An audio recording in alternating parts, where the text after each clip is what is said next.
Salam. İndi isə Zambax nəşriyyatının monitorinq vəsaitindən 3-cü bölüm üzrə monitorinq izah edəcəm. Hansı ədəd 36-nın bölənidir? Aha. Yəni biz bilməliyik ki, hansı ədəd 36-ya bölünür? Böləni deyirsə, baxın, bölünən, bölən, qismət. Deməli, 36-nın böləni deyirsə, yəni bunu soruşur. 36-nın böləni 9-dur. 9 dəfə 4-ün 36 edir. Daha sonra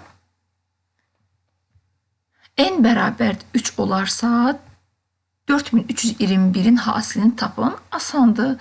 Mən burada yazmışam, artıq tez göstərim. Deməli, 3-ü 1-ə 3, 3-ü 2-yə vuranda 6, 3-ü 3-ə vuranda 9, 3-ü 4-ə vuranda 12. Eləyir 12963. Cavab A variantı. Məhsulu tapın. Məhsul tapın. Deməli, bölünən, bölən, qismət.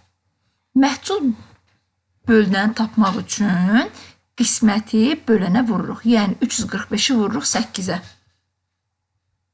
345-i 8-ə vuraq. Deməli, 5 dəfə 8, 8-ə 5, 40, 0 yazırıq, 4 əlavə edirik 10-luğun üzərinə. 8 və 4-ün 32, 4-ü də üstünə gəlirik, eləyir 36. 6-nı yazırıq, 3-ü əlavə edirik 100-lüyün üzərinə. 3 dəfə 8, 24, 24-ün də üstünə 3, 27. Cavab 2760 edir. Cavab B variantı. Sahə modelində hansı əməl təsvir olunub?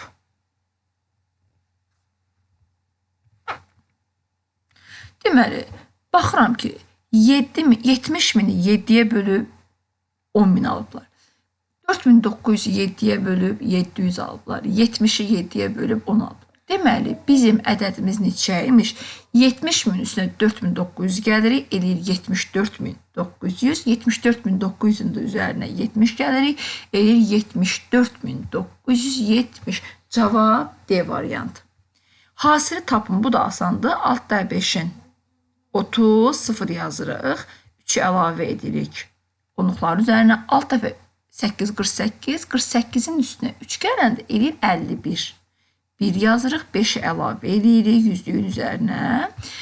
6 dəfə 3-ün 18, 5-i də üstünə gəlirik. 18 dedim də, 18, 18-in də üstünə 5 eləyir 23. Cavab A variantı 2310 edir. Bir kisədə 3860 ədəd buğda toxumu var. Sahəyə 9 kisə toxum gətirildi. Deməli, bir kisədə bu qədər toxum var və ümumiyyətlə sahəyə 9 kisə gətirildi. Deyir, neçə buğda toxumu əkildi?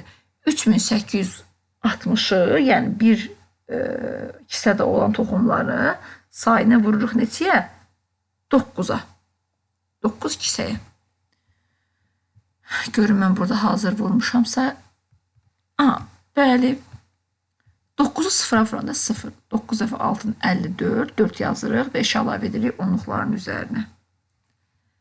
9 dəfə 6. Yox, üzr istəyirəm. Mən bunu biraz desən yanlış yazmışam. 9-u 6-ya vuranda 54. 4-ü yazırıq. 5-i əlavə edirik üstlüyün üzərinə. 9 dəfə 8, 72. 72-nin də üstünə 5, eləyir 77. 7 yazırıq, 7-ni əlavə edirik 1000-liyin üzərinə. 9 dəfə 3-ün 27, 27-nin də üstünə 7 gələndə edir 34. Cavab 34.740 buğda toxumu əkilib. Hesablayın. Baxın, elə bunun üzərində izah edeyim. Düzdür, mən orada izah eləmişəm, burada da izah edeyim. Deməli, 2-nin içində 3 yoxdur. Mən 23-ün içində 23-ün içində 6, 4 dənə də deyil, 3 dənədir. Niyə? Çünki mən 6-nı elə bir ədədə vurmalıyam ki, elə bir rəqəmə vurmalıyam ki, vuranda 23-ü keçməsin. Əgər 6-nı 4-ə vursaydım 24 eləyəcəkdi və mən 23-dən 24-ü çıxa bilməyəcəkdim. 3 dəfə 6 neçə eləyir? 24. Ay, üzr istəyirəm, 24 nə idi? 18. 6 dəfə üçün 18. 23-dən 18 çıxırıq, 5 qalır. 5-in içində 6 olmadığı üçün 1 gəlir 5-in yanı. 51-in içində 6, 8 dənədir. 8 dəfə 6 eləyir 48. 51-dən 48-ə çıxırıq, eləyir 3. 3-ün içində 6 yoxdur. Ona görə mən bu 6-nı gətirəm 3-ün yanına. 36-nın da içində 6, 6 dənədir. 6 dəfə 6-nın 36. 36-nın da 36 çıxırıq 0. Deməli, qalıq qalmır. Cavab 386 edir A variantı. Hansı ədəd sadə ədəddir? Sadə ədəd necə olur? Yalnız 1-ə və özünə bölünür. 7 yalnız özünə bölünür, bir də 1-ə bölünür. Amma 9 3-ə də bölünür, 9-a da bölünür, 1-ə də bölünür. 6 2-yə də bölünür, 3-ə də bölünür. 4 isə 2-yə də bölünür. Ona görə sadə ədəd deyil. Ədədlərdən neçəsi həm 6-nın, həm də 9-un bölünənidir? Aha. Burada belə bir qayda olacaq. 6-ya bölünmə əlamətini və 9-a bölünmə əlamətini bilməliyik. Gəlin, ən tez 9-a bölünmə əlamətini tapaq. Bilirik ki, ədədin rəqəmlərinin cəmi 9-a bölünürsə, bu ədəd 9-a bölünür. Gəlin, ədədlərin rəqəmlərini cəmləyək. 3-ün isə 8, 11, 11-in isə 4 gələndə edir 15. 15 9-a bölünmür. 6-ın üstünə 4, 10, 10 da üstünə 6, 16. 16 9-a bölünmür. 5-in üstünə 2, 7, 7-nin üstünə 2, 9. Aha. Deməli, bu ədəd 9-a hələ ki bölünür. 1-in üstünə 2, 3, 3-ün üstünə 6, 9 eləyir. Deməli, bu ədəd 9-a bölünür. İndi gəlin görək. Bu ədədlərdən hansı 6-nın böləndir? Bunu necə təyin edəcək? Bu iki ədəd, hər ikisi əgər 3-ə və 2-yə bölünürsə, deməli, bu ədədlər 6-ya bölünür. Mən biraz topladım ki, 3-ün daha doğrusu bölünmə əlaməti necə idi? Ədədin rəqəmlərinin cəmi 3-ə bölünürsə, bu ədəd 3-ə bölünür. Bu ədədin rəqəmlərinin cəmi 9 idi, 3-ə bölündü, deməli, 3-ə bölünür. Və 2-yə də bölünür, çünki cüt ədəddir. Burada da ədədin rəqəmlərinin cəmi 9 olmuşdu, 9 3-ə bölünürsə, deməli, bu ədəd 3-ə bölünür. Və 0-la bitdiyi üçün 2-yə də bölünür.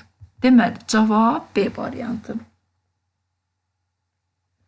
Hansı bölmə əməlində qismətin yüzlüklər mərtəbəsinə 0 yazılmalıdır?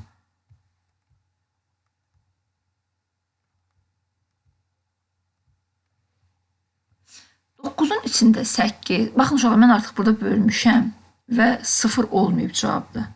Amma B variantında 9-un içində 9 bir dənədir. Bir dəfə 9, 9, 9-dan 9 çıxırıq, 0 eləyir. Uşaqlar, mən yuxarıdan 4-ü gətirdim. Gördüm, bu 4-ün içində 9 yoxdur. Və mən ikinci dəfə 3 rəqəmini gətirəndə məcburam bura bir dənə 0 əlavə edim. 43-ün içində 9, 4 dənədir. 4 dəfə 9, 36. 43-dən 36-nı çıxır, eləyir 7. 7-nin içində 9 yoxdur. Mən bura 0 atmıram daha. Niyə? Çünki mən 7-ni yuxarıdan aşağı gətirməmişdim. 7-nin yanına 2-ni gətirirəm. 72-nin içində 9, 8 dənədir. 8 dəfə 9, 72. 72-dən də 72-ni çıxır, eləyir 0. Cavab 1048 və burada qismətdə yüzlük mərtəbəsində 0 rəqəmi yazılmalıdır. Cavab B variantı. A üstə gəl, B neçəyə bərabərdir? 7 dəfə 4-ün eləyir 28. Ben tapdım ki 8-dir. 8 yazıram, 2-ni əlavə edirəm bura. 7 dəfə 8 eləyir 56. 56-dan da üstünə 2-ni gəlirik, eləyir 58. 5-i əlavə edirik A-nın üzərinə. İndi mən 7-ni nəyə vurmalıyam ki? Üzərinə 5 gələndə 12 eləsin. Əlbəttə ki, 7-ni 1-ə vuranda 7 eləyir. Üzərində 5 əlavə etsək 12 eləyir. Deməli, A 1-dir, B isə 8-dir. A ilə də B-ni toplayanda eləyir 9. Cavab C variantı. Diqqətinizə görə təşəkkür edirəm.